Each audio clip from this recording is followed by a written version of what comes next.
Welcome back to another technical deep dive here in the debug zone. Today, we're tackling a big question and breaking it down with insights from other users. Hopefully, this clears up some misconceptions and helps you get the answer you need. So buckle up, stay a little curious, and let's jump right in.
And that's a wrap.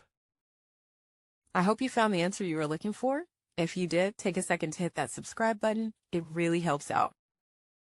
And let me know in the comments which solution worked best for you. See you next time in the debug zone.